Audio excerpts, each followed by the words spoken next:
This year, I watched and rated 1,045 matches, down from last year, and I think that's a personal win for me, if not for the list. And of those matches, 389 made it to my recommended list of great matches, slightly down from years past, but that may speak to my own reduced viewing as well. If you're wondering why something's not on the list, it's only one of two things. I didn't like it as much as you did, or I just never saw it to begin with. Now cue the SamTheVAMod title sequence!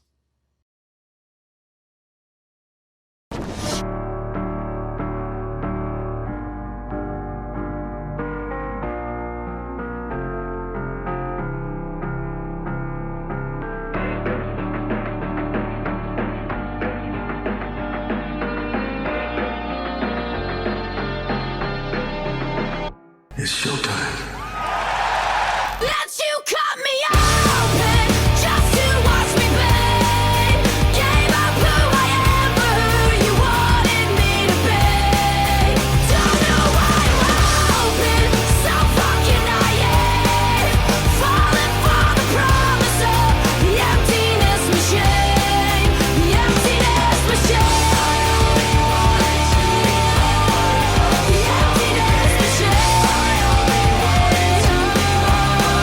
The emptiness machine.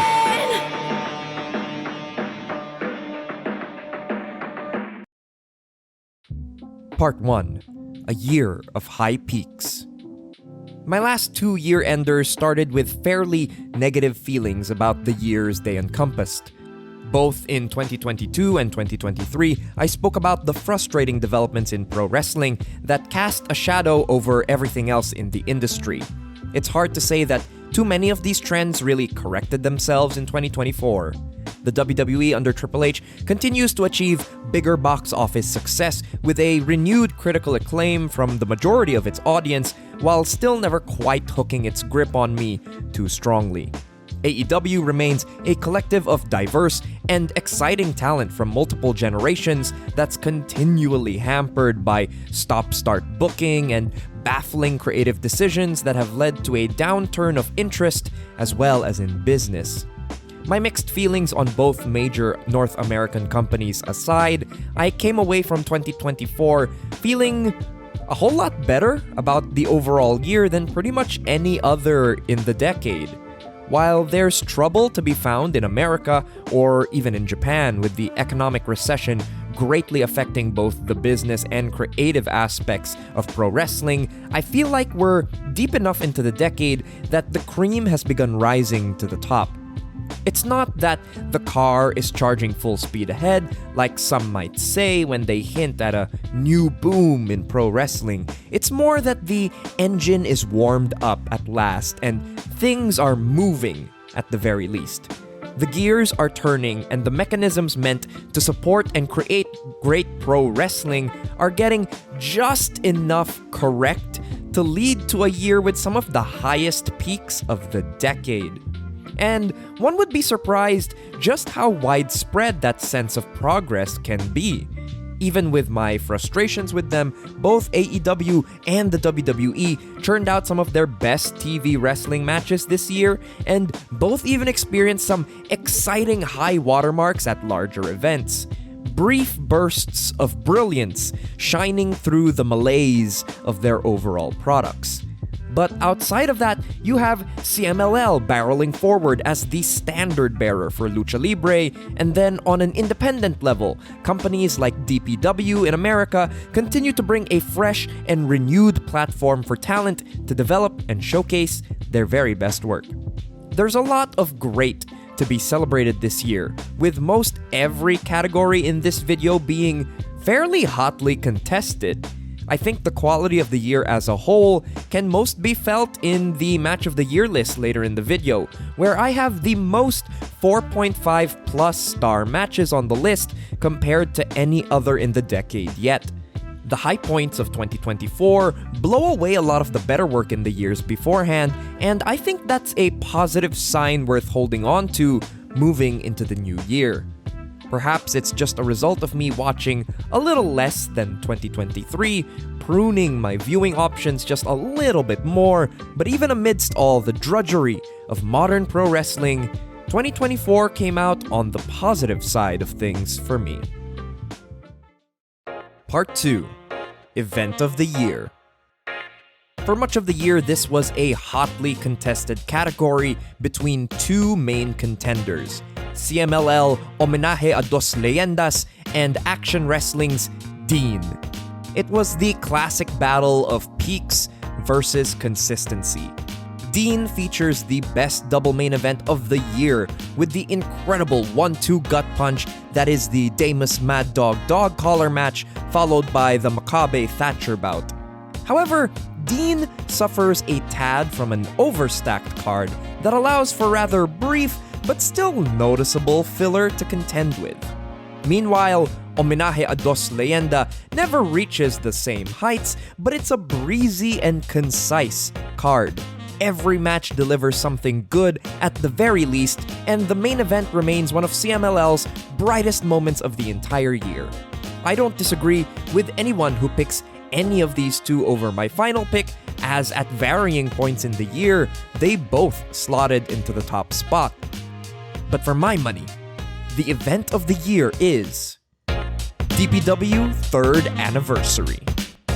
Deadlock Pro Wrestling comes through with a buzzer beater. Their 3rd anniversary show is stacked with great matches, all of which have a different flavor to them.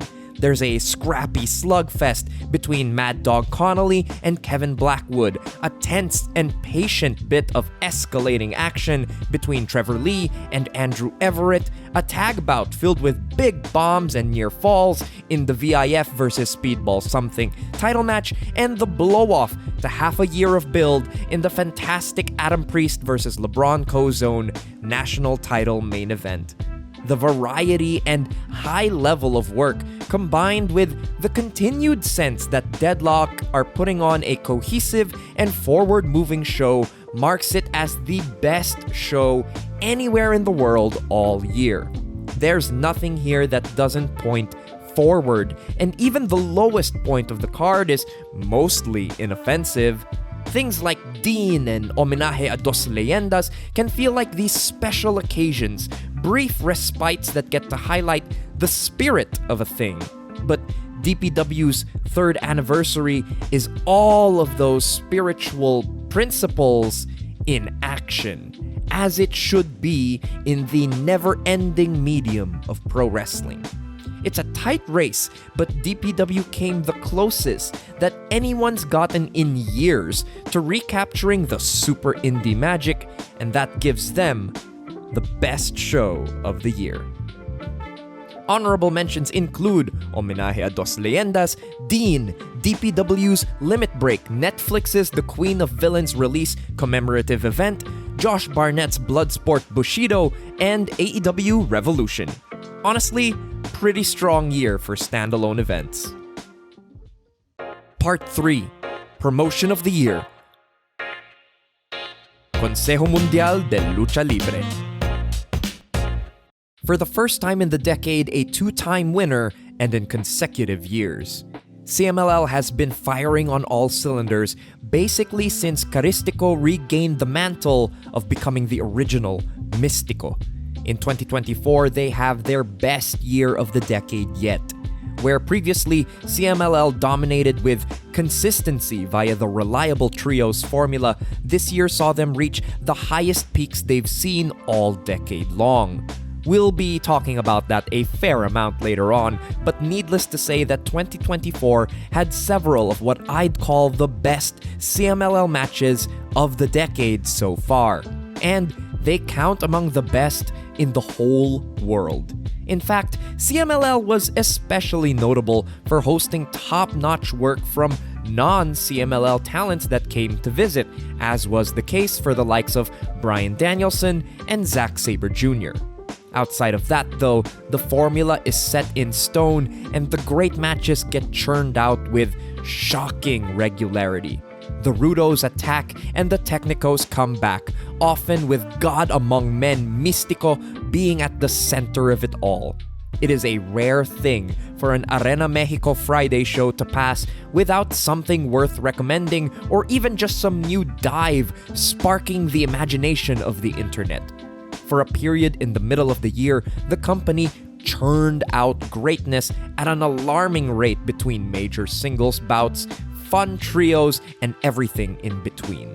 It's a company providing the most joyous combination of state-of-the-art, creative high-flying with a classic match formula built on the elemental nature of pro wrestling itself.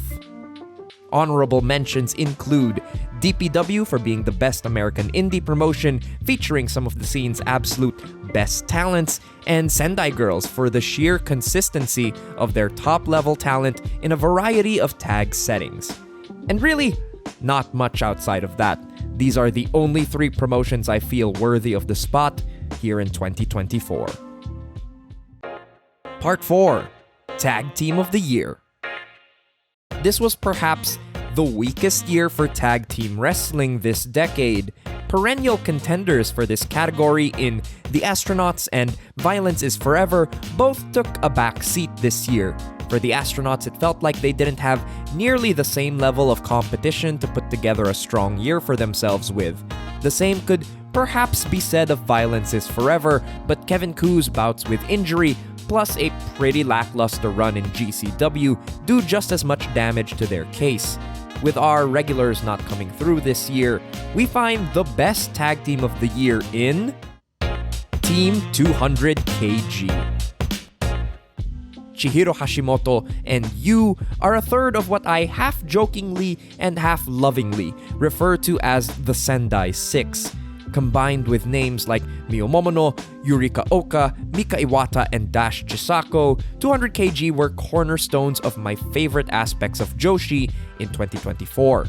The centerpiece of their case is the series of matches against Bobu Bobu Momo Banana, great matches that highlight 200 kg's power and the scrappiness of their opponents.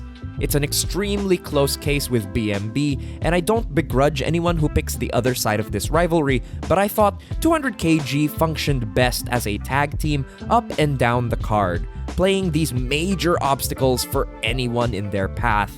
It's not perfect, they're occasionally a bit too silly for their own good, but in general, they gave off the feeling of being the best and most threatening tag team basically anywhere they went.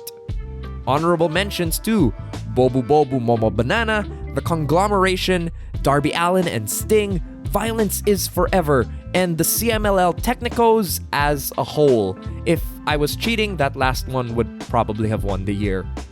Alright, Mark Nolte, it's a short break before the big lists of the video. That means it's time to pay the bills. If you want more writing about pro wrestling by Joseph Montecillo and Colette Arand, make sure to go to Big Egg at their new URL, bigeggwrestling.com. Free subscribers get essays, while paid subscribers get access to the discussions between Joseph and Colette, bonus Big Egg, as well as the ongoing Big Egg Master List, tracking and ranking every match covered on the website. That's bigeggwrestling.com. Subscribe today. Part 5. The top 20 matches of the year. Honorable mentions in chronological order include Samoa Joe vs. Hook from AEW Dynamite January 17, Bryan Danielson vs. Blue Panther from the April 5th Arena Mexico show in CMLL, Hechicero vs. Zack Sabre Jr. from the June 22nd Arena Coliseo show from CMLL, Yuki Ueno vs. Shinya Aoki, DDT Summer Vacation Memories, Swerve Strickland vs. Bryan Danielson, AEW All In, and Timothy Thatcher vs. Fuminori Abe, WXW Inner Circle 16. Number 20. Zack Sabre Jr. vs. Jake De Leon, DexCon, May 26, 2024. The day after the official closure of the Manila Wrestling Federation, its final champion, Jake De Leon, stands strong in the face of an outsider. Zack Sabre Jr. comes in thinking he can bulldoze through and bully the local hero, only to find there's more fight in JDL than expected. I love the tenacity JDL brings to this bout, being dogged and laser-focused in holding onto Zack's arm early, contrasting the ease with which Zack moves between submissions later on. I love that Jake sells big for Zack's offense, especially his strikes, allowing the rare size advantage that Zack has to feel dramatic and menacing. And then there's also Zack fully leaning into his role as the antagonizer, taunting the local crowd and torturing our hero. He picks apart Jake's body so that all that remains is his soul, and that's what allows Jake to take this foreigner all the way to the 30-minute time limit. A moral victory, a planting of the flag, something that'll mean so much more to the Pinoy wrestling fans than anyone else in the world. The best match in Pinoy wrestling history. Number 19, Mad Dog Connolly vs. One Called Manders, St. Louis Anarchy, January 26, 2024. Few things satisfy quite as much as the sound of chain against flesh. This is one of the best brawls of the year, seeing Mad Dog and Manders create a powder keg atmosphere. Every shot is vicious, and there's a palpable sense of animosity radiating from this. The way that these two just launch themselves almost recklessly into the fray, the meatiness of their chops and punches, the small ways where things don't quite work as you anticipate them to, but that only leads to this rough around the edges feeling of violence running unchecked. The finish is still one of the most gruesome of the year, recalling something as visceral as the end to the Mox Hangman Texas death the year prior. Beautiful violence in this, the best of the Mad Dog Manders matches.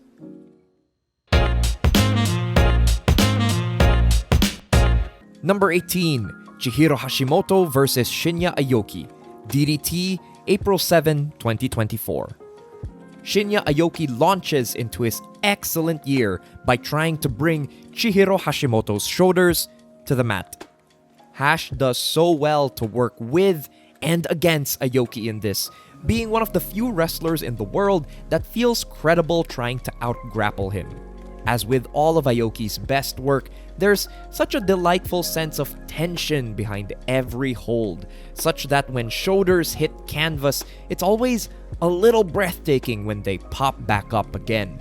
But even beyond that, there's a beauty to the pacing here.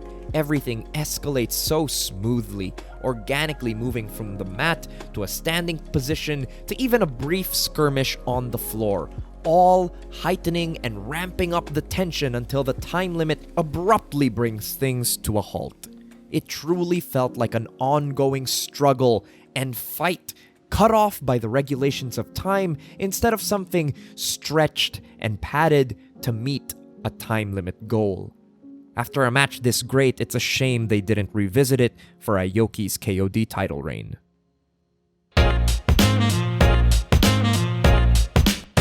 Number 17, Yuki Ueno vs. Harashima, DDT, March 17, 2024.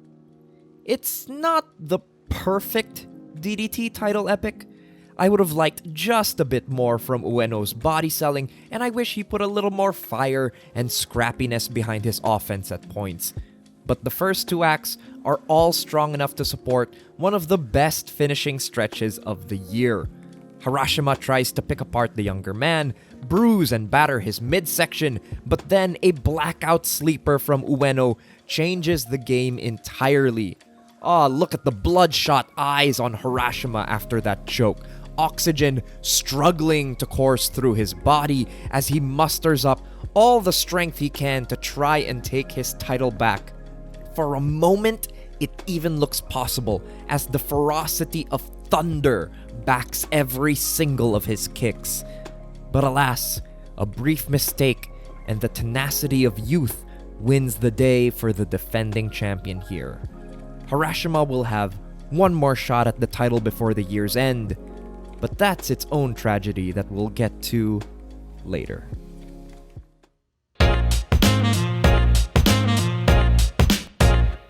Number 16, Bryan Danielson vs. Kazuchika Okada, New Japan Pro Wrestling, January 4th, 2024.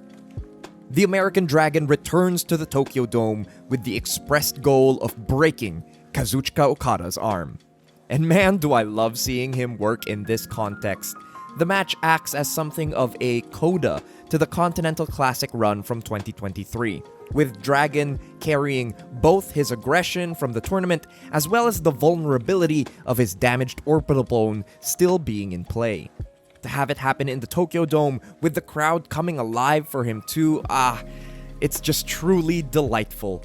Okada with a spiteful and aggressive performance that sees some of his best arm selling in a minute combined with just enough nastiness to meet Danielson's own. It also never goes too far into Wrestle Kingdom excess, instead acting as this well-structured, neatly paced, great match to kick off Danielson's final year as a full-time wrestler.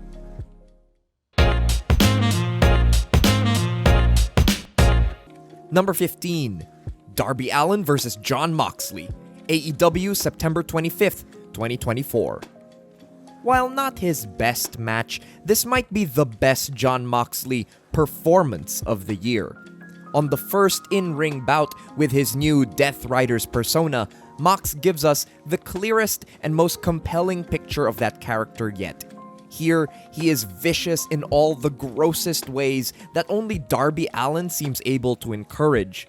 The early attack on the teeth? Disgusting! The repeated body slams into the ropes? Nasty! Even Marina Shafir's presence on the outside rounds out the Death Rider Mox act here, with her conveniently distracting Darby at multiple points, allowing Mox openings to make his control feel not only dangerous, but cheap as well. Such a beautiful balance he's able to strike in those moments. And as for Darby, it's the act we've all come to expect from him in these big matches. The gross bumping is there, but so too is the scrappiness. Tying up Mox on the apron to attempt a comeback, clawing at Mox's back, fighting through a bloody mouth and a battered body to try and keep what's rightfully his. With a better crowd and even the slightest bit of more thoughtful booking to follow it all up, this could have been one of the tippy-top best matches of the year, instead of merely the 15th.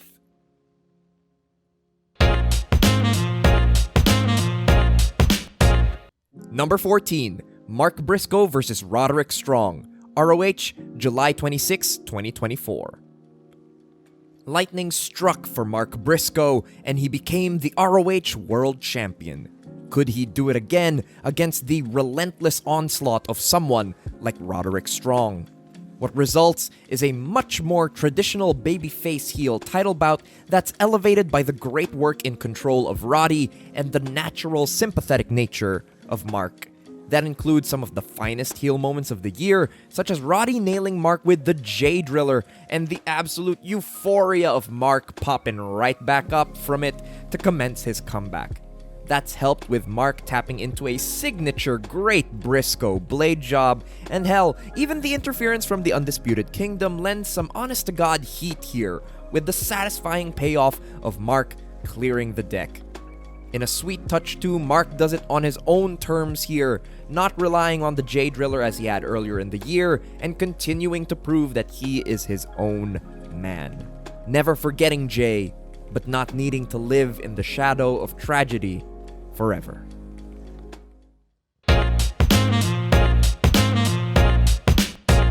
Number 13, Eddie Kingston vs. Bryan Danielson, AEW March 3rd, 2024. At the end of the Continental Classic, Bryan Danielson decided he could take Eddie Kingston lightly and got punished for his hubris. Coming into this title match at Revolution, he kept up the mind games but supplemented it with more caution and strategy.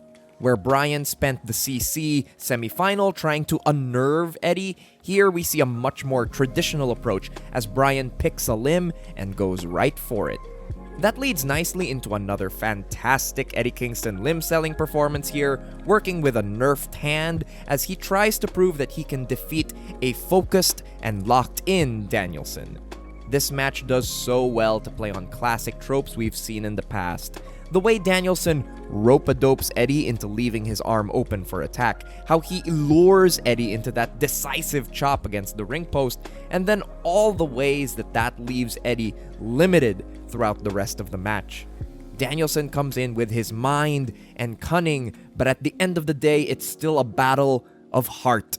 And Eddie Kingston has that in spades. Even Danielson can't survive a slugfest with the Mad King for long. And he goes down in a great conclusion to this feud I wish we had gotten more of.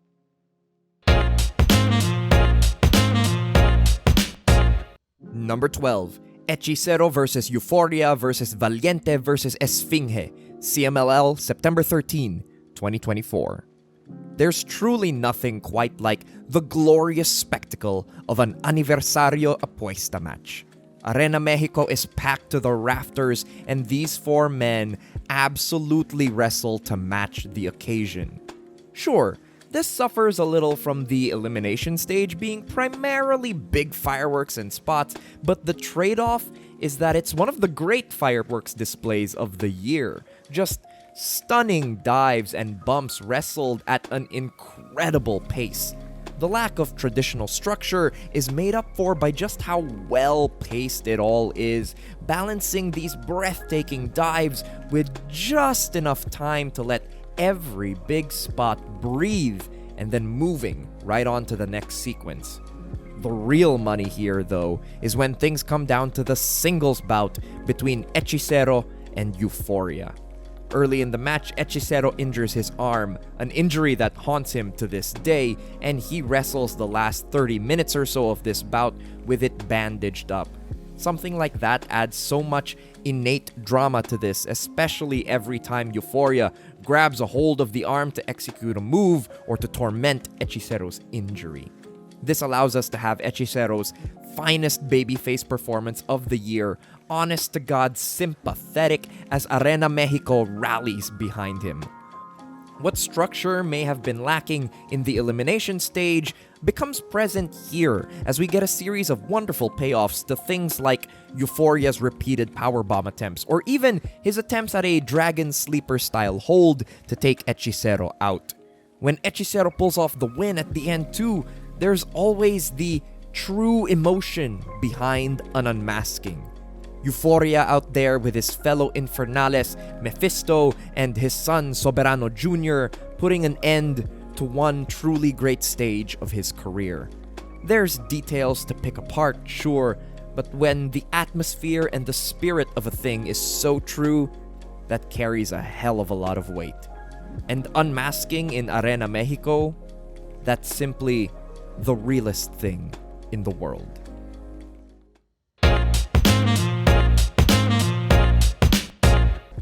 Number 11. Shinya Aoki vs. Harashima, DDT, October 20, 2024. The build-up to this title match, consisting of all the fun tags leading here, might have been the most exciting DDT has felt to me in a while, and thank God these two predictably lived up to the promise of the build. As with most every match in Aoki's reign, this plays out primarily as a struggle on the mat. Unlike his encounters with Ueno and Endo, though, Harashima feels credible tangling it up with him on the canvas, and while Aoki maintains a reasonable advantage, one sees the cracks where it feels like Harashima might just get something going against the champion. From there, the match turns into the classic pro wrestler versus shooter dynamic, as Harashima utilizes the more bombastic elements of pro wrestling to seize control. A poison rana here, a swinging tiger feint kick using the ring post on the floor there. In short, Harashima starts dropping bombs, primarily with his strikes, in an attempt to take the champion out of his element and wear him down. In a beautiful parallel to Harashima's previous title challenge of the year, though, it's a big choke from Aoki that kills the challenger's momentum. Harashima shows some signs of life still, but in a moment reflecting his Grand Prix bout the year before, the briefest celebration leaves him open for Aoki to grab a full Nelson and drop Harashima's shoulders to the mat for a 3 count. A lovely title match that explores the best of the dynamic between these two while tying it into Harashima's recent history in DDT as a whole. As a bonus recommendation, the Shunma Katsumata Anytime Anywhere title challenge that immediately follows this is a great time as well. The best match in Japan for 2024.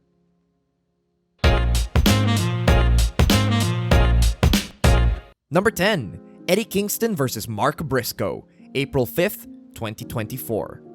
Much has been made of the influence Eddie Kingston takes from the All Japan main events of the 90s.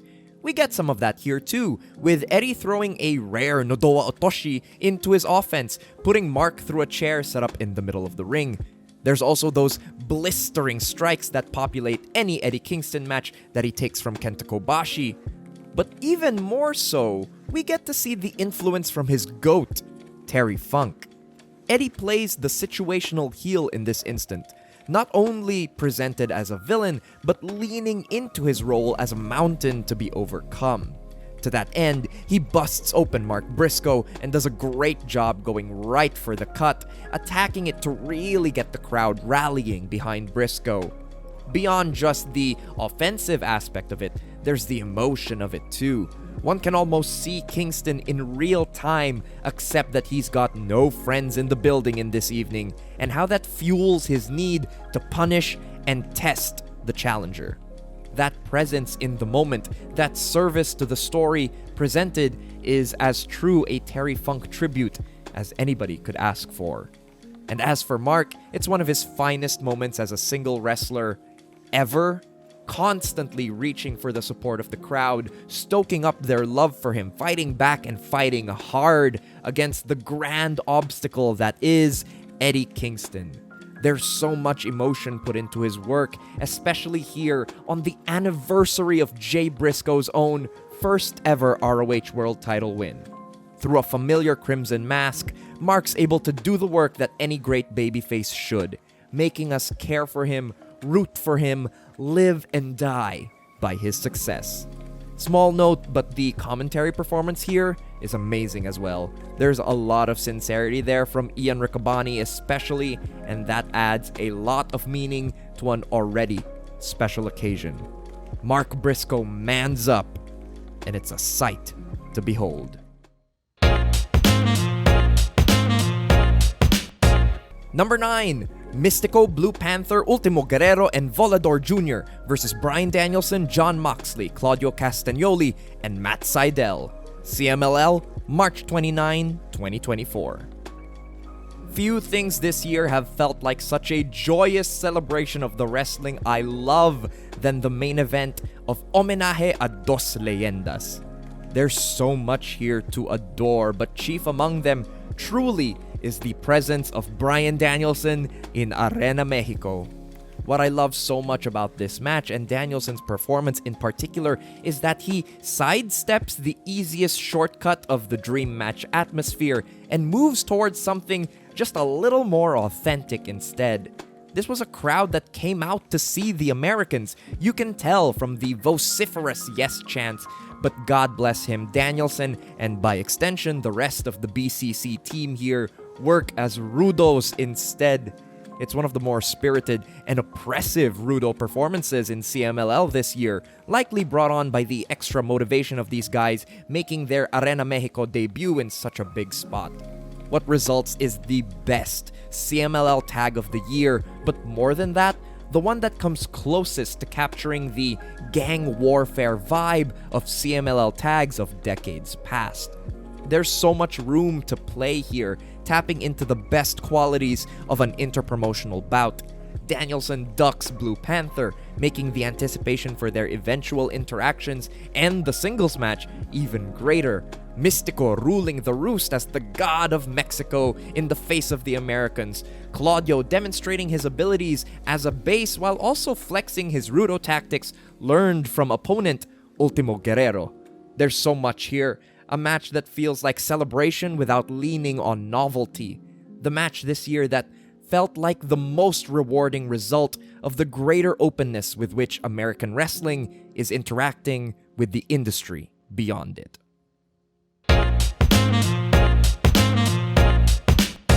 Number 8, Bryan Danielson vs. Jeff Jarrett, AEW August 7th, 2024. Guitar shots and punches, baby! In a year of dream matches for Bryan Danielson, this TV scrap paying homage to Memphis brawls of the past turned out to be the finest of the bunch. It's all gimmickry, but it's the best kind. Violence and chaos. Jarrett fittingly kicks things off with an ambush, and the fight goes through the crowd and into the arena. Jarrett throws haymakers, and Danielson throws them back, while all the big spots like trash cans and chairs being thrown are supplemented by things like thumbs right to the eye. When things get back into the ring too, they add another layer to the proceedings with a targeted limb. Jarrett goes after Dragon's leg, and it gives us one of my favorite spots of the year, which sees Dragon just beat Jarrett's legs with a chair to escape a figure four. Danielson's selling is strong here too, but I mean, fucking of course, right? It's such a great match, much like Danielson's sojourn into CMLL, a vision of the GOAT transported into a dream setting. In this case, the closest approximation of the Mid-South Coliseum in the 80s that we can get, with someone that came up in that scene too. Punchy in every way.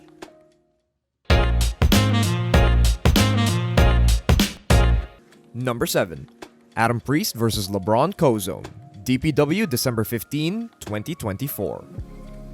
Because of how the Action crowd forced a face turn for Adam Priest in his main event run there, the best heel in pro wrestling hasn't had much occasion to pay for his sins in the last few years. For as good as Adam Priest has been this decade, it's an obvious piece to his legacy that had yet to be explored. It's all good and well to be the best villain in the game, but every bad guy needs to get their ass got eventually. Enter LeBron Cozone. Cozone spent the year rising through the ranks in DPW, with his one stumbling block being losing in the national title eliminators to Adam Priest. Here, he finally gets Priest one-on-one with the title on the line after sharpening his game for much of the year. What results is one of the best payoffs in wrestling, with LeBron Cozone standing his ground and absolutely refusing to fall for Adam Priest's chicanery. And Priest unloads the clip here. Every dirty trick in the book is present, distracting the referee, using a chair, trying to cut out Cozone's legs from beneath him. And the beauty of the match is that it just doesn't fucking work for Priest. The time runs out on his hourglass, and Cozone just fully has his ass. Priest gets busted open early and goes into desperation mode, and though it dents and halts Cozone at points, it's only really delaying the inevitable. Cozone's power and a sick-ass lariat overcome the menace from Alabama and ends his year, and by extension, DPW's, with one of the most satisfying title wins of the decade. It's Adam Priest's masterpiece. The payoff to all the patience and foundation setting over years and years as a heel on the independents. A career performance from one of the best in the world. Everything culminating in DPW's finest hour.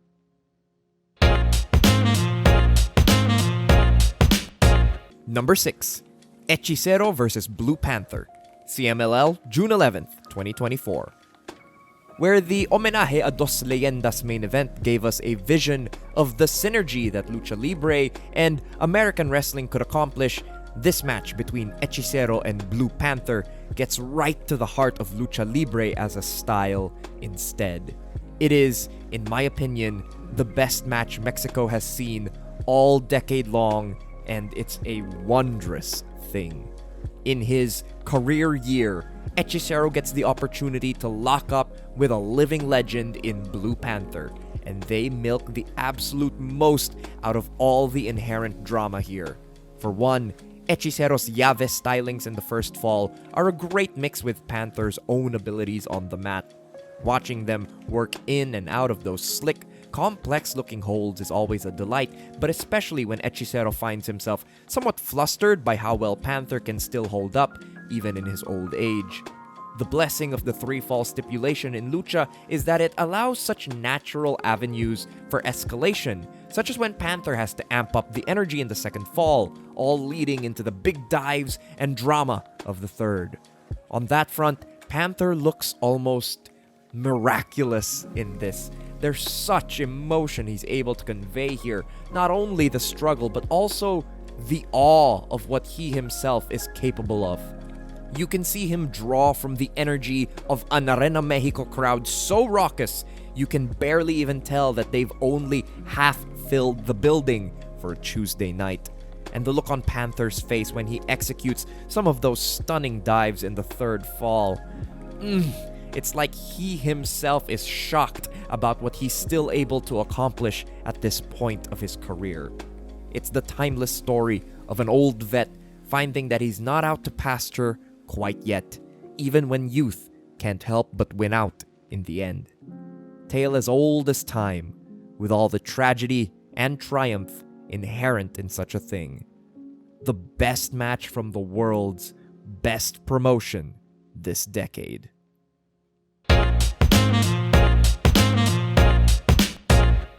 Number 5. Daniel Makabe versus Timothy Thatcher.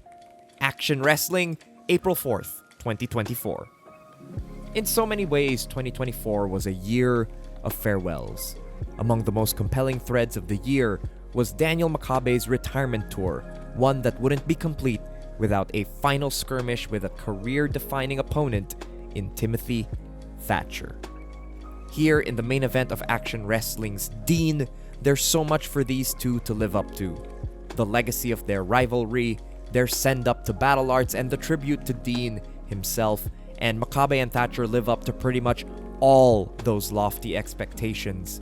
As a match, it might just be the tightest and most closely contested bout of theirs ever. It feels almost miles away from 3-1 battles, resident plucky grappler trying to hold his own against one of the best in the world. Here, these two finally feel like equals, and they wrestle like it too. I think the acknowledgement of how far they've both come adds another layer of malice to Thatcher's mugging at the crowd when he's got Makabe locked up and starts twisting at his limbs. It's one of the year's most beautiful riff sessions, both free-flowing and focused all at once. As is the case with so much of both of these men's work, but especially Makabe and his detail-oriented approach, everything feels so purposeful, each action working towards escaping a hold, grabbing one, creating weakness, or exploiting the ones that reveal themselves. There's such friction here. Knuckles against ribs, forearms against faces, just beautiful struggle over every single thing. And beautifully too, at the end of it, a knockout victory. After going hold for hold, it comes down to a slugfest, and Makabe lets off that big unit punch to get the win. Can't imagine a more decisive way to end a rivalry than that. At this point of the year, perhaps a career Daniel Makabe performance. Can you believe there's one that's even better?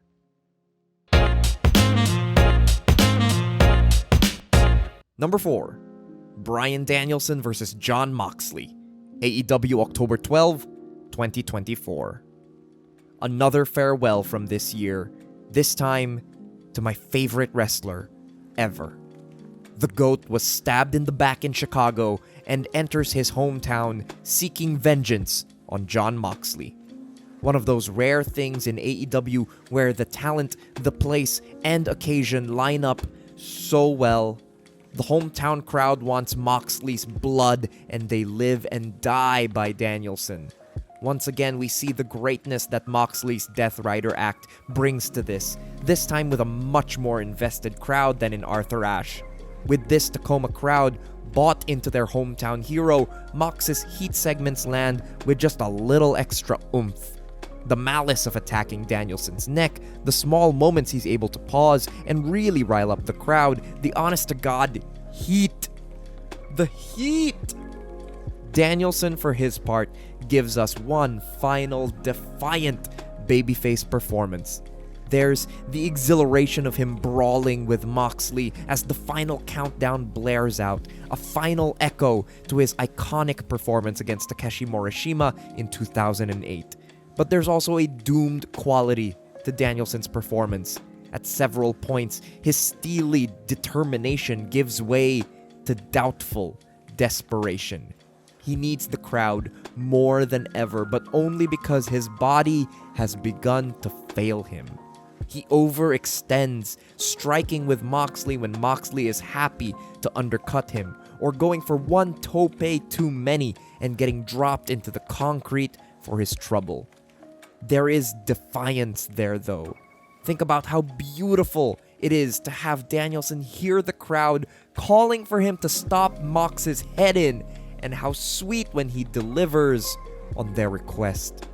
The almost miraculous feeling of climbing up the ropes to escape the bulldog choke one last time. Or even later, that one final slap that recalls the finest Sangre Chicana comebacks before the crushing defeat. Life getting choked from Danielson's body. The aftermath that follows is stunning as well. A repeat of the Chicago betrayal, a crowd and a roster left shaken and stunned. It's some of the finest pro wrestling in and out of the ring all year. It's a shame they couldn't keep it up, but for just a little bit, pro wrestling thrived in the AEW main event.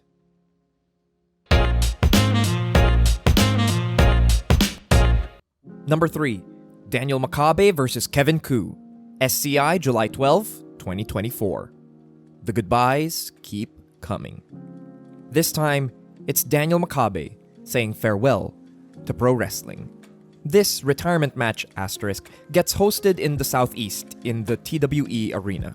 It's a fitting choice, all things considered, with Makabe breaking out on a more international scale thanks to his 2019 victory in the SCI tournament, while his opponent, Kevin Koo, experienced what may have been a creative peak in this very building during the Southeast First uncharted territory.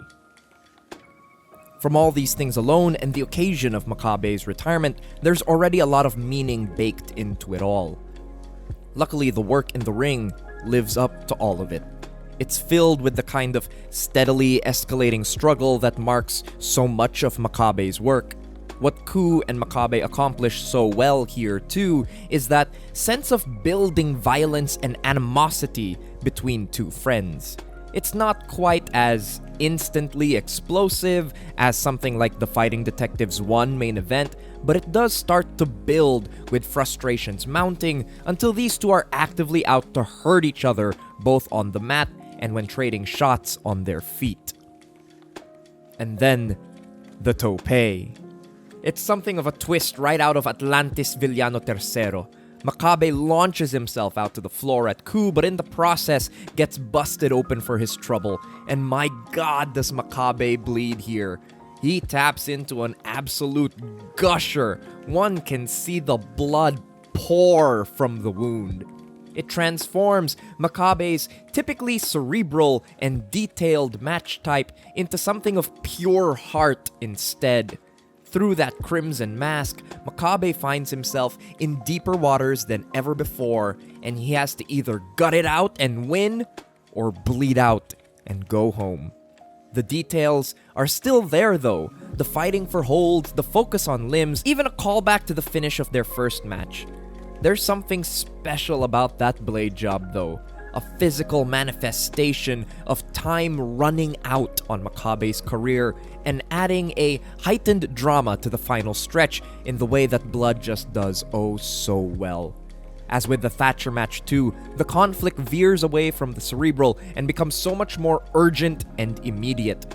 Makabe enacts revenge by stomping through Koo's limbs before finally hitting another big unit punch to get a win on his way out. Stick around for the farewell speech after too. Indie wrestling is just the slightest bit worse off without Daniel Makabe, but that's what makes these things mean so much. It's a beautiful goodbye. Somehow, only the second best of the year.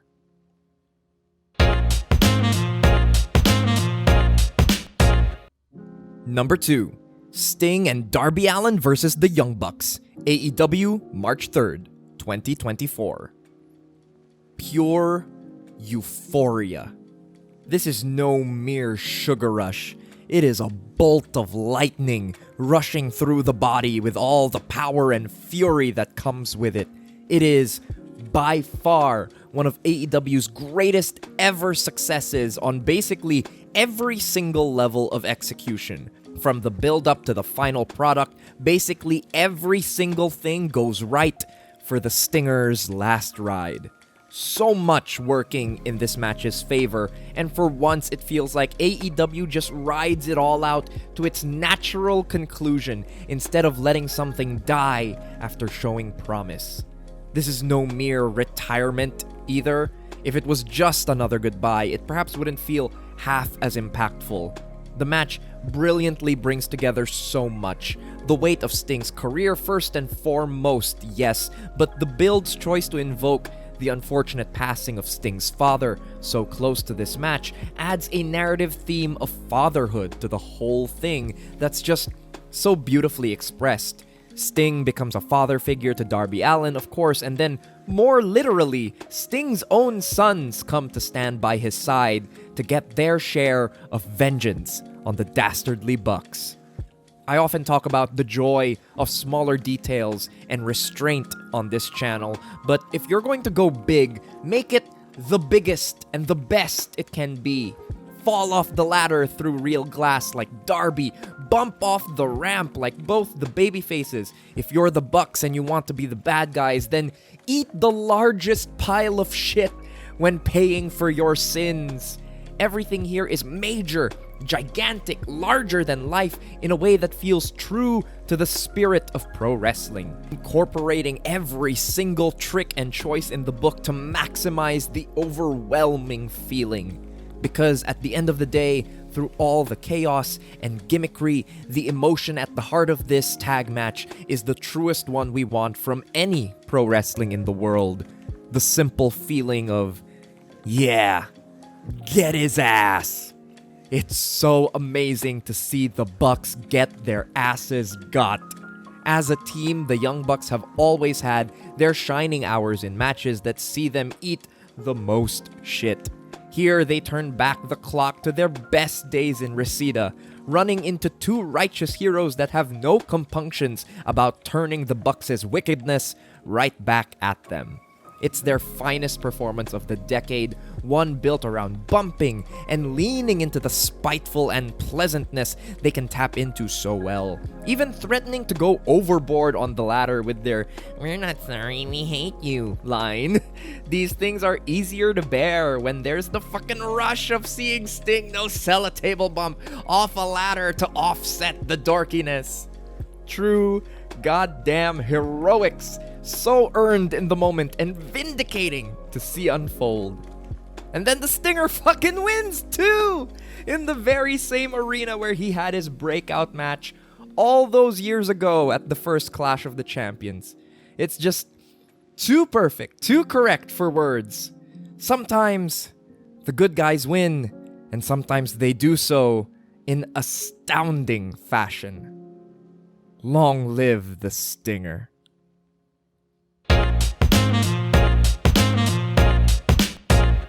Number 1. Mad Dog Connolly vs. Demus. Action Wrestling, April 4, 2024. Some matches are wrestled for the heart, some for the mind. This one's for the gut. It's that visceral reaction in your belly, bile rising up in your throat. It's like the taste of hard steel suddenly whipped into your lip as Mad Dog does to Demus at the start of this incredible bout. I love that moment, just this tiny, almost certainly unintentional piece of contact to put over the aura of danger surrounding this bout. And once the bell rings, it really doesn't take long for this whole thing to just explode. There's so much tension in just their entrances and the moments before the bell that once things finally burst through to the fore, it's mind-blowing. The punches these two throw, especially on the floor, are so wild and thrilling that it gets the blood rushing. They throw themselves into the fight, often literally speaking, crashing into members of the crowd as they brawl around the H2O arena. On a personal note too, it's such a funny sight seeing these two madmen just barrel into people in the crowd that I know. Shout out to Sam of Violent People and Armani's dad adding to their bump cards in the match of the year. But the sections on the floor really create this sense of unfettered violence. There's the intensity of the action on its own, yes, but then there's also the sight and sound of action wrestling promoter Matt Griffin hovering just at the edge of the screen, demanding that Mad Dog and Demus bring the match into the ring so that they stop damaging H2O Arena property. Hell yeah! From what I've heard about this match, that's a real concern and order from Matt Griffin, but taken within the context of the match itself, it's a great way to escalate the sense of danger. The idea that these two guys are just going way too goddamn far with the violence they're inflicting. Even when the match does get back into the ring though, the friction in their fighting doesn't end. You see it in how Demus utilizes his shirt to choke Mad Dog when it gets caught in the chain, the roughness with which they both bump when yanked around by the chain. And it somehow just keeps escalating and escalating until Mad Dog throws that wild punch with the chain around his fist and then stays on Demus as he crumples to the ground. Good God, the sound on that punch. Even the finish, which sees Mad Dog unable to lock in his usual hanging choke finisher and having to bring Demus down to the mat and choke him there with the chain, adds a layer of uncooperative realism to the whole thing. Unplanned, maybe, but by just being present, sticking to the moment and making the most of an error, they keep the whole thing feeling vibrant and alive. While maybe not quite on the same legendary pedestal, it's the closest I've come this decade to the rapture of seeing Samoa Joe versus Necro Butcher for the first time. Again, not quite, but even grazing a comparison to that is something else. Give yourself to it. Live your truth. Mad Dog Connolly versus Demus, the best match of 2024. Part 6. Input over output. Nia Jax. God, I wish Jax had a better case than she does because she really is one of my favorite workers in the WWE today. While far from a perfect wrestler, she has always shown a relative understanding of how to use her size to great effect against her competition.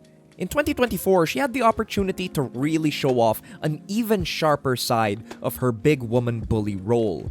This includes having the first great match of the year against Becky Lynch, several strong performances in major title matches against the likes of Rhea Ripley, and then later in her own title run against Bayley.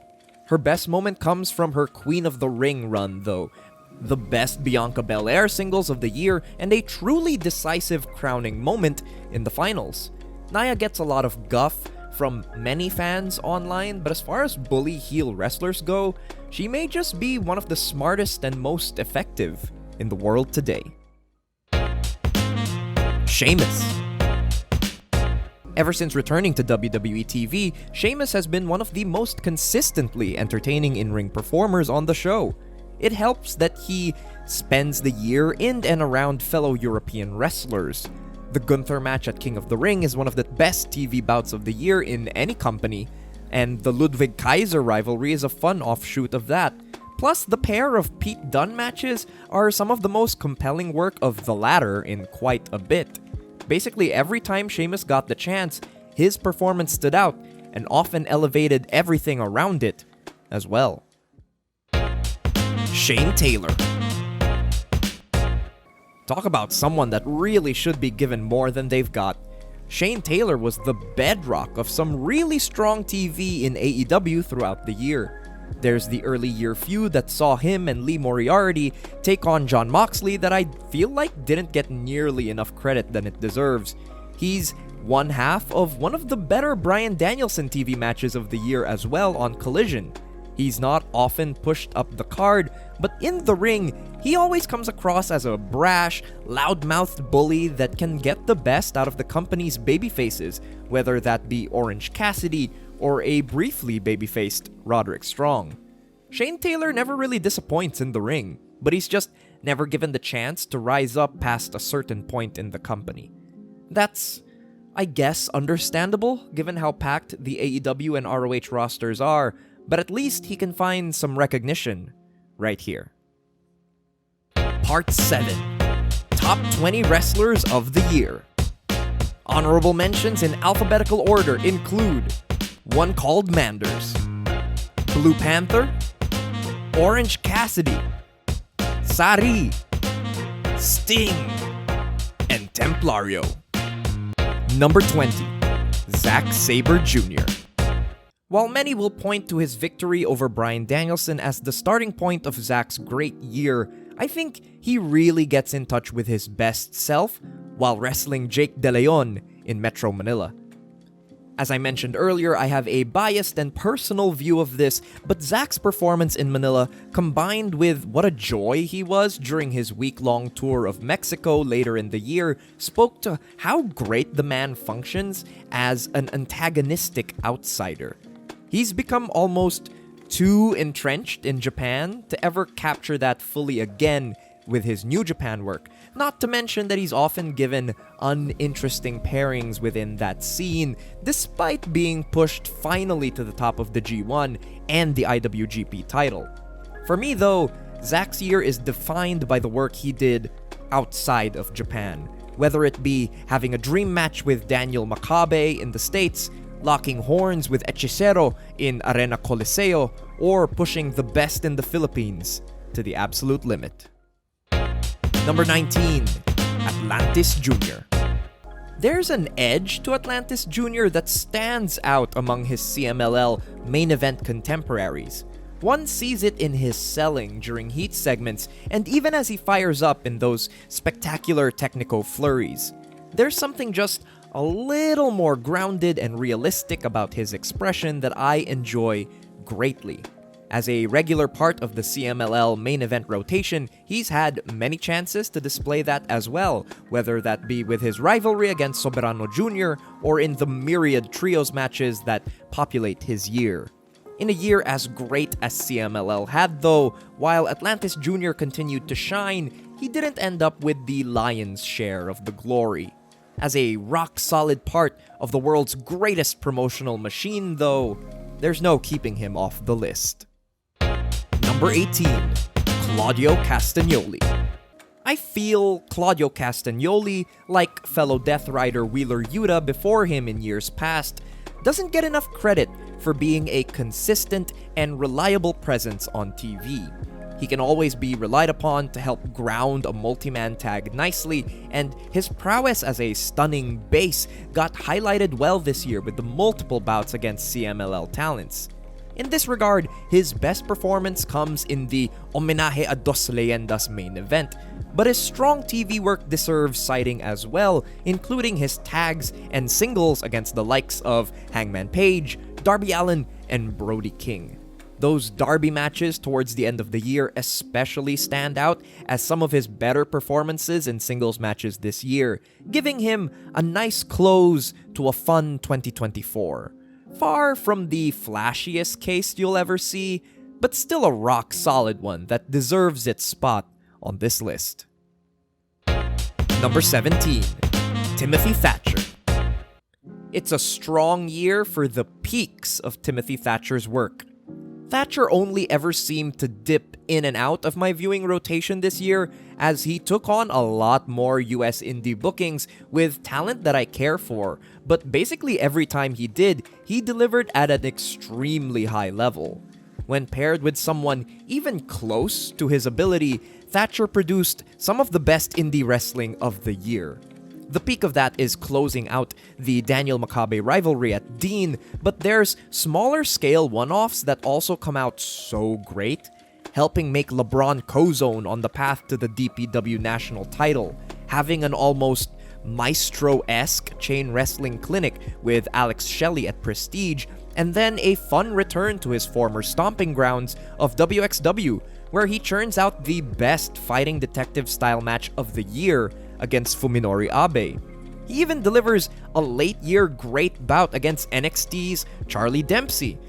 Thank God that dropped before I recorded this. It's not the busiest year for Thatcher, but every time he had even the slightest chance of delivering greatness, he typically over-delivered. Number 16. Shinya Aoki. If he came close to wrestling a complete year-long schedule, Shinya Aoki may just be the best wrestler in the world, period. Aoki has it down to a science, boiling pro wrestling to some of its most fundamental elements, building his matches around the struggle to get his opponent's shoulders to the mat. His KOD title reign may be the best that DDT has seen since Kazusada Higuchi's in 2022. His matches against Chihiro Hashimoto, Yuki Ueno, and especially Harashima feel like these beautiful displays of scientific technique and milking the absolute most out of the simplest possible offense. Not only does he excel in matches of his style though, but he's also a delightful foil to the more colorful DDT proceedings, such as when he fends off Shunma Katsumata's title challenge immediately after the Harashima bout.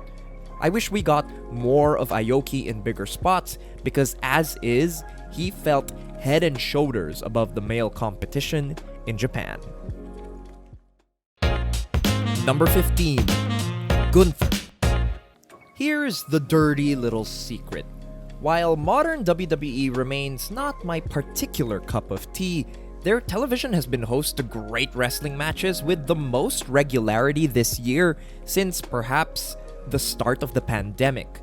The odds were high that one would find a great match to enjoy on basically any episode of Raw or on their pay-per-views, and odds are the best of those matches featured Gunther. The core of his year is the fantastic King of the Ring tournament run, giving us great bouts against Sheamus, Kofi Kingston, and Randy Orton all in a row. Beyond that, there's a pair of great title matches against Sami Zayn for both the Intercontinental and World Heavyweight titles, and while the latter reign is bogged down by too much time spent around the Judgment Day, Gunther still remains the top in-ring draw in the WWE.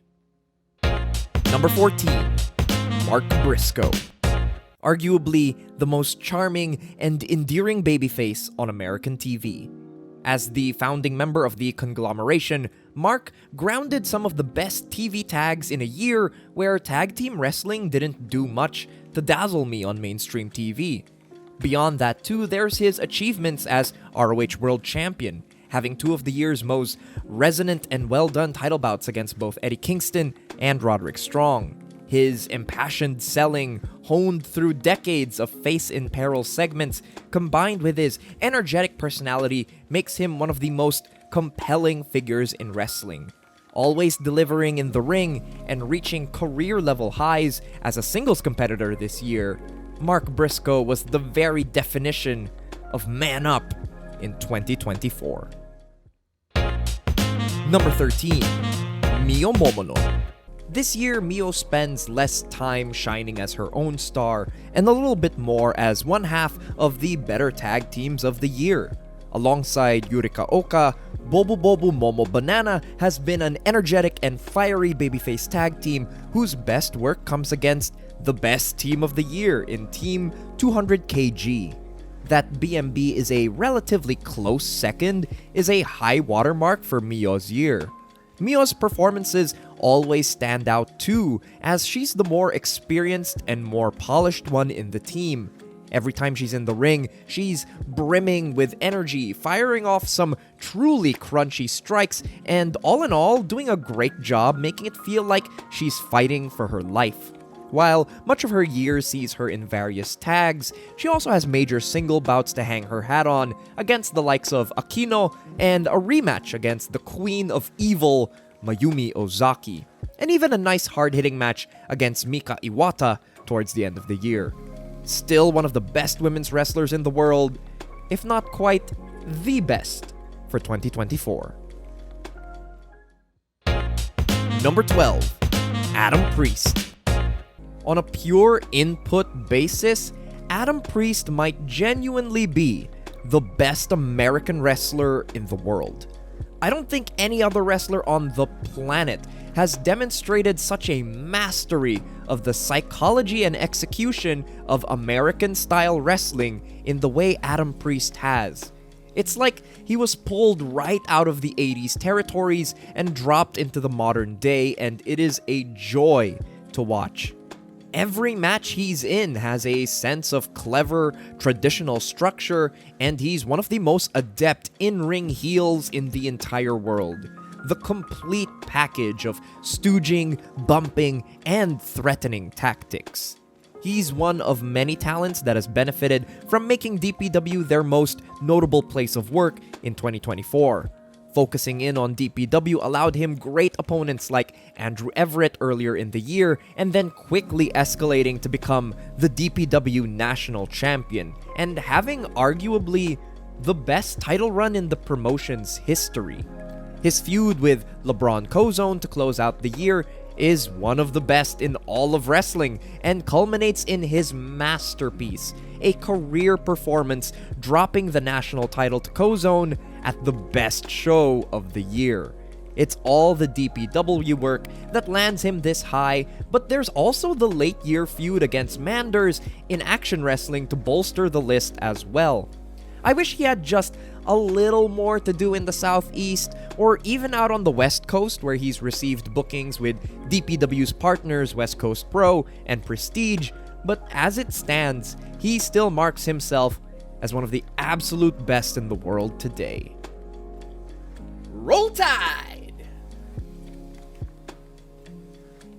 Number 11, Soberano Jr., the best Rudo in CMLL today. 2023 saw Soberano Jr. make the switch to Rudo, and he spent the last half of that year workshopping the act in the Arena Mexico setting. This year saw that act feel fully formed and operating in full swing. He's a cocky, evil, beautiful man tormenting our heroes. He finally found the balance between the chicken shit shtick that makes Rudo work so delightful and being just credible enough in control to make him a real threat against the Technicos. One great addition Soberano Jr. brings to the Rudo act as well is the occasional psychotic gear getup. Whether it's Leather Daddy Soberano Jr. or Pervert Clown Soberano Jr., he has a lot of looks this year that either delight or infuriate the senses, and it's awesome. As with any of the top CMLL talents, his year is populated with a multitude of great trios matches. In a company where, for better and worse, wrestlers slip into a familiar formula, Soberano Jr. is one of the ones that makes the most of each night out. Charismatic as hell, bursting with personality and suave, Soberano Jr. is the kind of wrestler you just can't take your eyes off. Easy to love, easy to hate, impossible to ignore. Number 10, Máscara Dorada. This year's pick for a raw numbers case is Máscara Dorada. There's more to him than that, of course, but Dorada is one of the great beneficiaries of the extremely efficient CMLL main event machine. Almost always working at the top of the card, oftentimes beside the top man in the company, Místico, Dorada's helped by being given every possible opportunity to have great matches while hiding his relative inexperience. On that front too, I feel like Dorada's made great progress. While I find that he still lacks the finesse of his more experienced peers, he replaces it instead with a real reckless abandon that works in his favor. It perhaps stands out better this year because of how well it pays off, with things like the leaping double clothesline over the ropes into a Rana on the floor that you may have seen clipped online. The spectacle of when his gambles pay off make his more reckless execution feel akin to something like Sabu's high-flying offense. Sometimes it doesn't work out, but that's only because Dorada is throwing himself at it so hard that things naturally go wrong.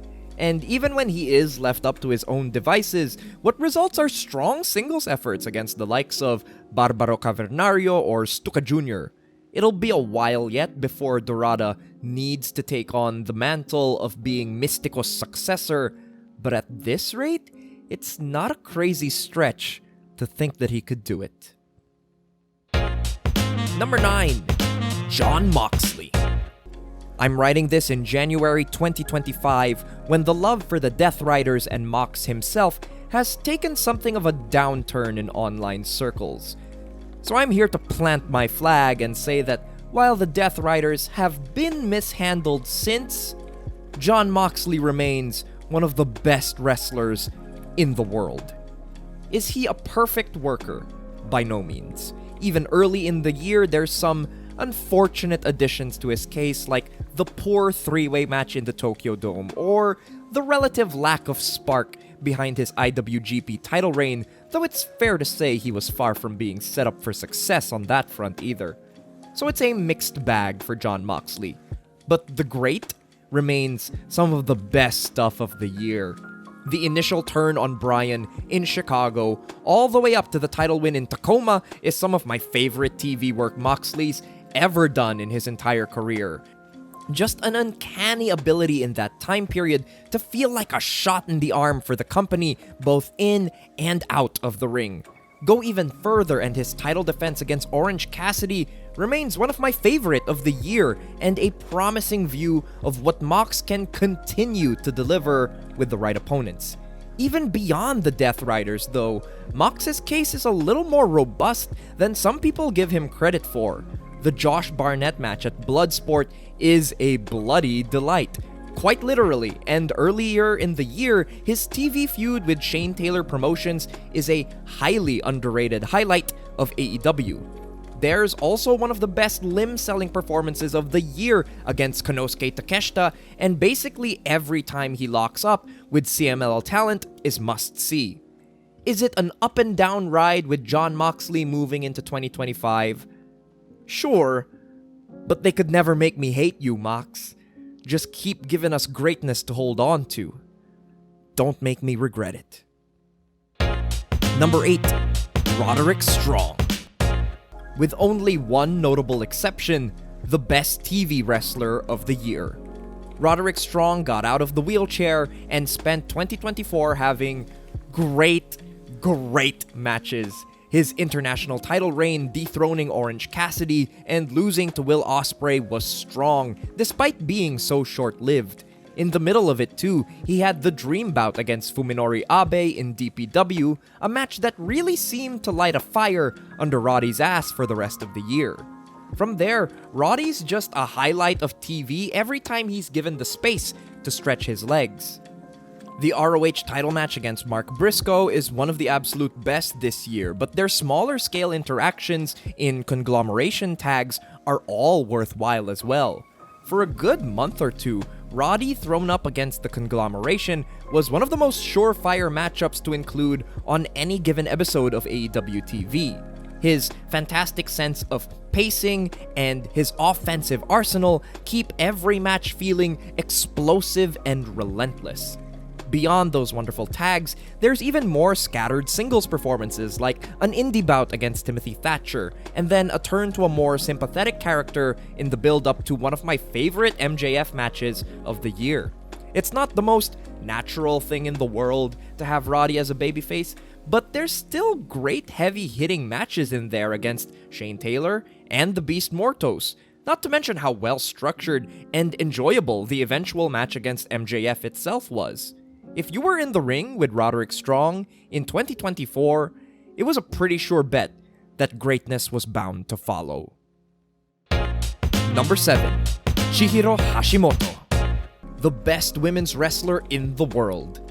The bulk of Chihiro Hashimoto's work comes from her time in the home promotion Sendai Girls. There, she spends much of the year as the better half of Team 200kg alongside Yu. Where Yu often leans a little too heavy into shtick, Chihiro's always around to ground matches both literally and figuratively. She tends to bring the action back to more wrestling-based tension, often by bringing her opponents down to the mat with her grappling, suplexes, or strikes.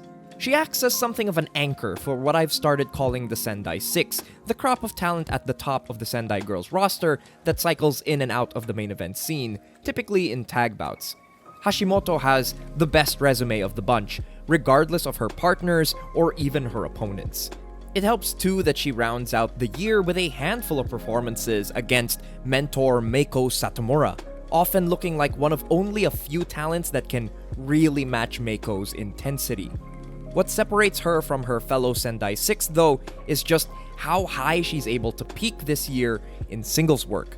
Hashimoto has two of the best matches in Japan this year, with the early clash against Sari, which may be the most well-rounded display of her abilities in 2024, and then the nail-biter grappling session against Shinya Aoki in DDT. There's a lot of fantastic women's wrestlers in Japan today, but as far as delivering the goods on a match-to-match basis, no one was doing it at the same level as Chihiro Hashimoto in 2024. Number 6. Mad Dog Connolly. Finally! Mad Dog Connolly has been bubbling up on the fringes of the top 20 ever since I first came across his work in 2022. In 2024, opportunity finally caught up with talent, and Mad Dog Connolly had more chances than ever to display the best of his violent brawling style to the world. He peaks the highest of any wrestler on this list, having the crazed dog collar bout with Demus at WrestleMania weekend, putting in one of the finest individual performances of the year with a truly vicious career performance. Add to that, Connolly continues his wonderful rivalry against one called Manders. They're such wonderful dance partners, bringing out the best in each other. Manders allows Mad Dog to go all the way with his offense, never pulling back the way it sometimes feels like Mad Dog has to for lesser opponents. And Mad Dog, in turn, encourages the scrappier aspects of Manders' in-ring persona. Just a matter of taste if one prefers the bull rope match or the dog collar. They both fucking rock, and the WXW bout is a nice little epilogue to the 2024 series as a whole. What holds Mad Dog back from the top 5 is that despite being in a greater position of prominence than ever before, there's still a ways to go until he's regularly being booked against opponents he can get the most out of. Even then, I'm also missing a healthy chunk of his work from the year, so while we have great stuff from his 0-1 USA heavyweight title reign like the defenses against Tanner Keeler and Jake Lander, there's just so much of his run that I've not gotten my hands on. There's some promise here though, with his first few bouts in DPW resulting in strong outings against both Jake Something and Kevin Blackwood. Hopefully that carries into the new year. In 2024 though, Mad Dog punched his way onto the list, one of the most real-feeling wrestlers in the world. Number 5. Bryan Danielson. Dragon slots in here as something of a gatekeeper to the top of the list. I completely understand anybody that has him at number 1. In terms of sheer number of high-quality peak matches, I think Danielson outdoes pretty much everybody on the list. He has all the help to achieve that though, of course. With this being his final full-time year, he's obviously granted a lot to make the most of it. That includes rematches with Okada and Zack in Japan, first-time dream bouts against Blue Panther, Katsuyori Shibata, or even Jeff Jarrett. He gets to ply his trade in front of the Tokyo Dome and Arena Mexico, proving how capable he is as a foreign invader figure, riling up crowds all over the world while battering their local heroes. In his home promotion of AEW, he closes up many threads. He decisively concludes the feud with Eddie Kingston in one of their best matches yet, and in the back half of the year, he finally claims the AEW World Championship, composes a beautiful coda to his feud with Nigel McGuinness, and then drops the title in dramatic fashion to longtime friend and foe Jon Moxley. All that said, there are so many points where it feels like Bryan doesn't make the most of what's afforded to him. His attempt to make younger stars often lead to a straying away from what might serve a match best, as seen in letting Zack Sabre Jr. put in an unconvincing babyface performance in their final bout together, or later in the year against Kazuchika Okada having a plodding affair that does little but kill time on a Dynamite main event. What keeps Bryan from the very top is that to whom much is given, much is expected in return. In a lot of ways, Bryan was given the most of anyone on this list, and while he delivered something like 8 out of 10 times, that 2 out of 10 feels real weird for someone as good as he is. There's a certain lack of finesse to the lower portions of Dragon's year that can leave one wanting. All that being said though, the great is so fucking great. The emotional highs of his title win against Swerve and the loss to Moxley still hold up, and the thrill of his all too brief CMLL run show a glimmer of what still remains within Dragon's capacity for creativity, reinvention, and a mastery of the fundamental principles of pro wrestling. If we had just gotten a little more of that, instead of rehashed pairings for so much of the year, the Wrestler of the Year spot might have been his. Alas, not this year. But number 5 ain't bad at all. Rest up, Dragon. Number 4, Daniel Makabe. The best farewell run of 2024 goes to Daniel Makabe. While Makabe only has about 6.5 months of work to go off of in 2024, what he does in that time distinguishes him to be this high up on the list. For one, despite retiring in July, Makabe's 2024 might arguably be a career year for him. If nothing else, this year features some of his best ever matches on the independent circuit. He reaches one career peak in April with the final match against Timothy Thatcher, but then he's somehow able to top even that effort with the final match against Kevin Koo at Scenic City Invitational, a bloody hero's farewell. But it's Makabe's smaller scale successes that allow him to win out over someone like Danielson. There's a whole host of great matches scattered across the indies against the likes of Elliot Tyler, Trisha Dora, Amira, and Edith Surreal. The Edith match is especially notable. It happens on the same day as the final Thatcher bout, and it's an entirely different kind of performance from Makabe too. More of the cocky heel figure of his Solid Steel Championship run, Solid Steel, than the more sympathetic indie mainstay wrapping up a career. Makabe feels more successful at setting up his successors for the best too. Everyone gets folded into a Makabe-style match on their way out, with perhaps the lone exception of Judas Icarus, who goes for a more bomb-heavy bout, and in the end, it's always for the better. It's sharply focused, plays to everyone's strengths, and works out much more satisfyingly on a match-to-match basis. All that with some room for nostalgia as well, such as in the big matches I already mentioned, but also the Nicole Matthews match at Lionsgate Dojo, one of the most entertaining riff sessions of the entire year. It's tough to say farewell to Daniel Makabe, for all he's meant to indie wrestling in the last few years, and hell, for all he's meant to my work and the channel as well. It's especially hard to see him go, just as he was reaching even newer heights in an already storied career. No better way to go than on top, though. Number 3, Místico. The god of Arena Mexico does it again. There's just no being the top guy of the best promotion in the world without having yourself a pretty damn great year. Místico's star has the gravitational pull that brings together all the best elements of the CMLL main event scene. Always the hero of the famed CMLL Trios formula, he can always be counted on to get a crowd heated, take a beating from the Rudos, and then dazzle in the comeback. It's just what he does, day in and day out. While Místico remains not quite my favorite luchador from an input perspective, there's just no denying what he brings to the machine that is CMLL as a whole. unmistakable superstar energy, utilized in only the most beneficial ways for him.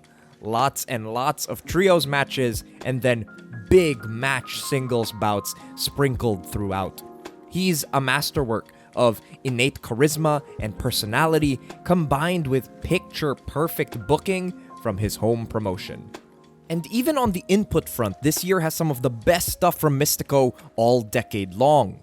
His presence in the Homenaje a Dos Leyendas main event is a key part of making that match feel so grand. Then there's the matches with Magnus and then Hechicero towards the end of the year. Both showcase how well the big match formula can work in CMLL with how well protected Mystico's arsenal is. Every minute adjustment to the La Mystica, every counter, every second his opponent survives in the hold, it just carries so much more weight in these big moments. Consistency creates the pattern, and Mystico's so adept at knowing the right times to deviate for maximum effect.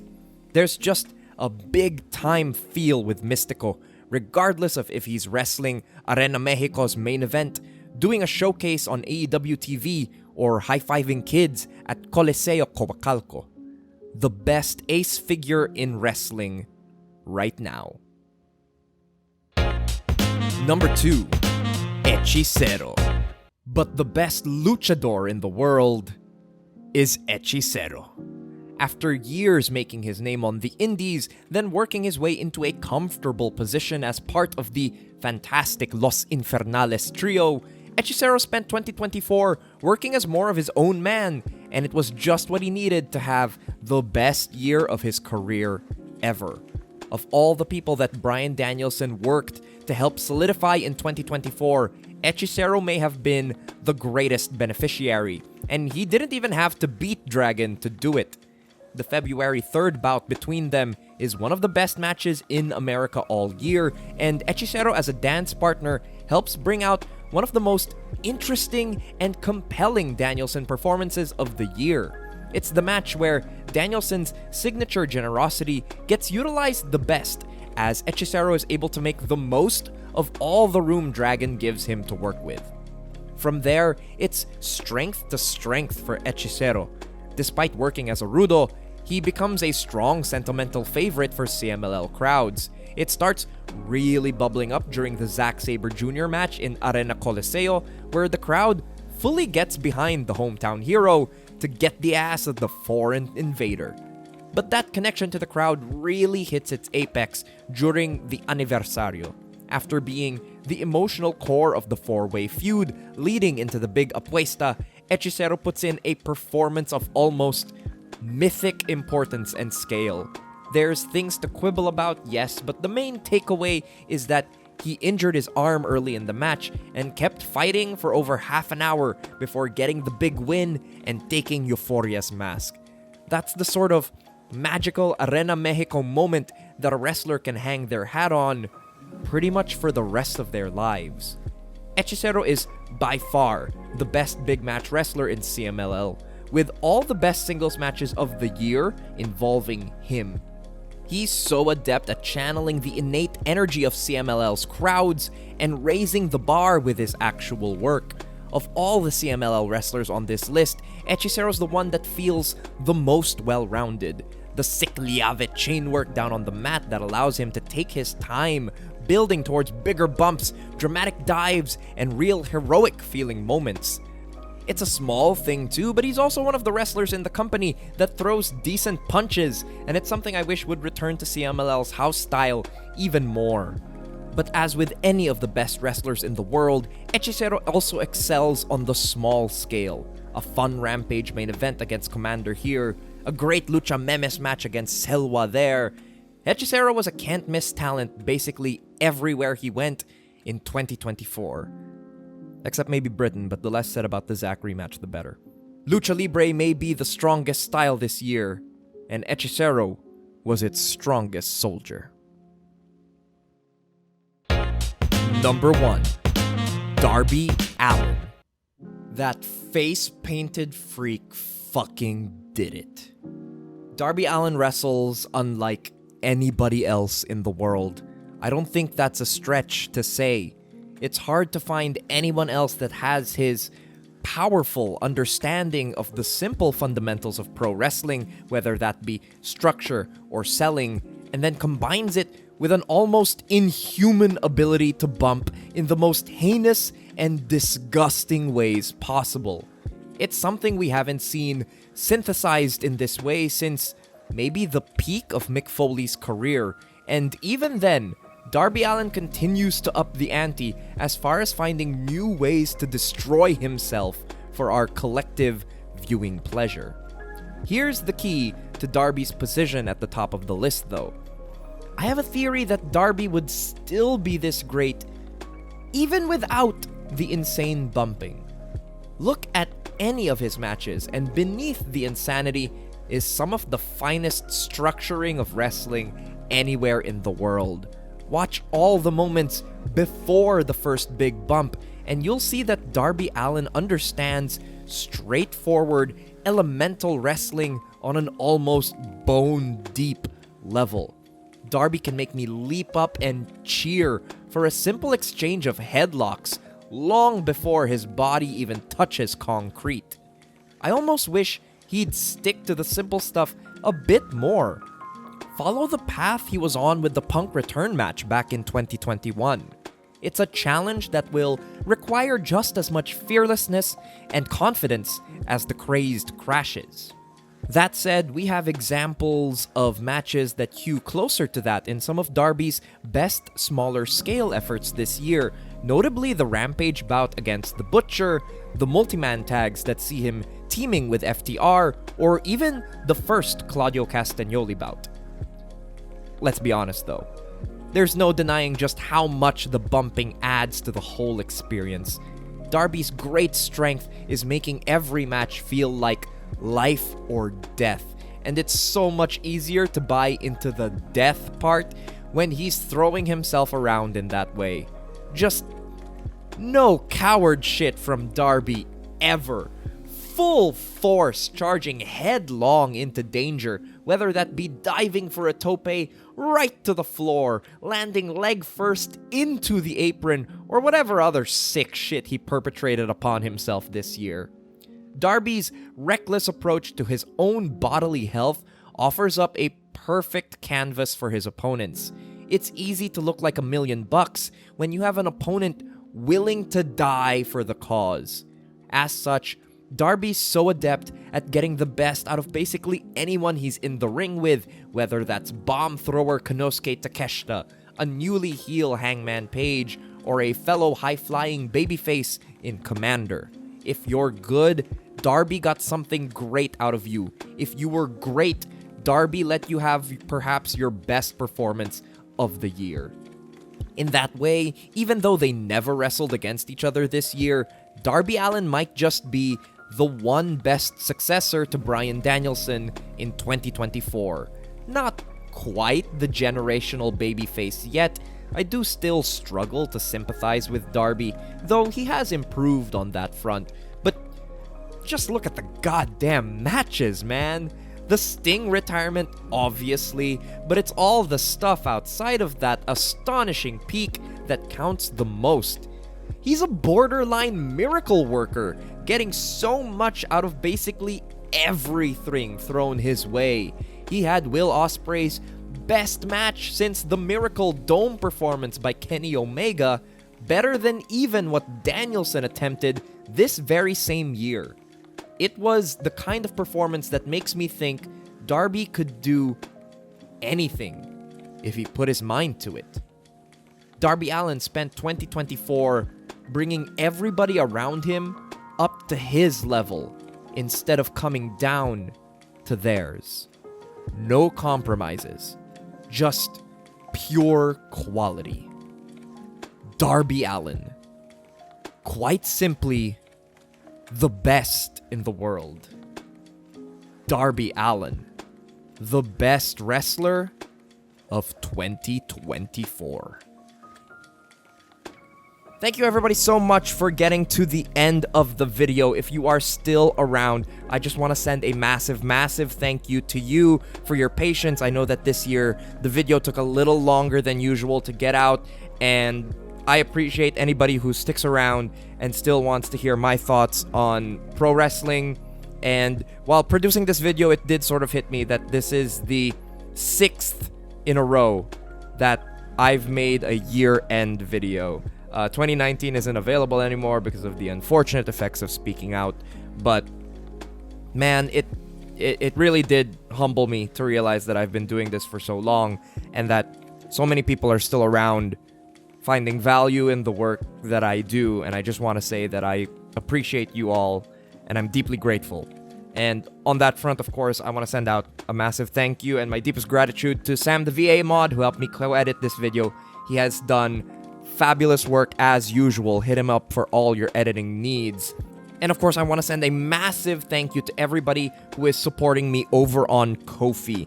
Whether you're a donator or a commissioner, thank you to those people like Juan C. Gonzalez, Jordan Ilagan, Alex C., Shoeman, Il, Annie, Noma Martinez, The King's Heavenly Road, Dan Vasura, Riri, Angel Grappleaholics, Brock, and Don Tyson. You guys are fantastic.